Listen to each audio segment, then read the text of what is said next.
membuat kanal ini adalah untuk membantu kalangan pengusaha, kalangan eksekutif, masyarakat yang ingin berkegiatan ekonomi, apakah itu usaha menengah, usaha kecil dan sebagainya, yang ingin hidupnya lebih sejahtera. Ya. Mereka tentu menghadapi tantangan, mereka sudah bosan dengan kemiskinan, mereka bosan dengan penindasan, ketidakadilan sebagainya. Ya. Mereka ingin tahu ke depan apa yang harus mereka lakukan.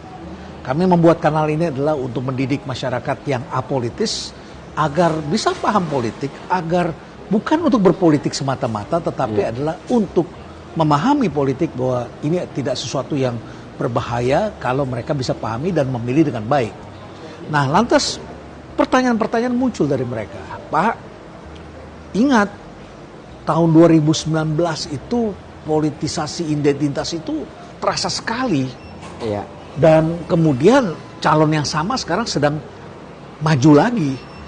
Mereka pernah menggunakan politik identitas, mempolitisasi identitas. Dan kali ini tiba-tiba berubah bajunya dan kelihatan lebih friendly, lebih bersahabat begitu ya. Dan kemudian kita merasa dia sudah berubah.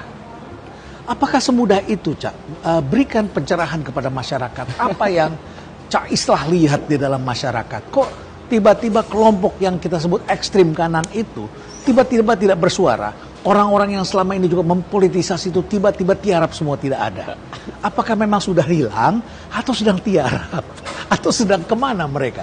Apa yang Cak Islah lihat? Kalau saya melihat begini, Prof.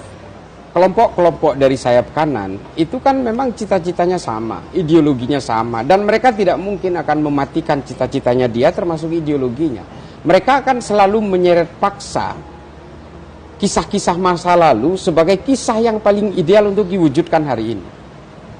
Kelompok-kelompok sayap kanan seperti kelompok ini, mohon maaf saya harus sebut ini, kelompok GNPF, 212, FPI dan sebagainya adalah orang kelompok-kelompok sayap kanan yang mengatasnamakan agama, tapi sebenarnya punya cita-cita politik.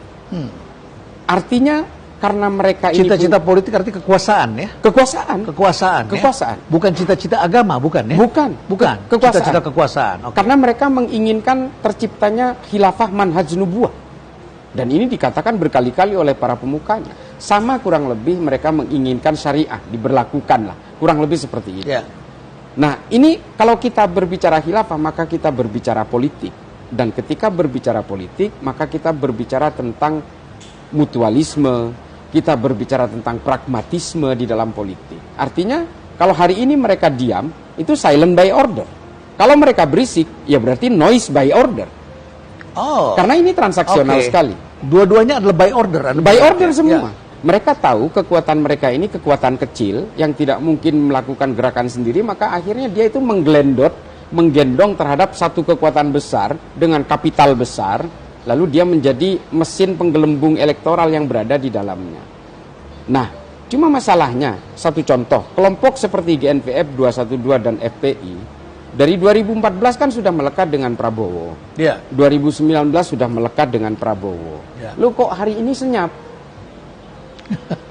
Nah, karena Prabowo ingin mendapatkan bonus elektoral di luar mereka, karena 2 kali kalah pakai mereka. Jadi by request. Jadi otomatis. Atau tidak sedang mendapatkan order.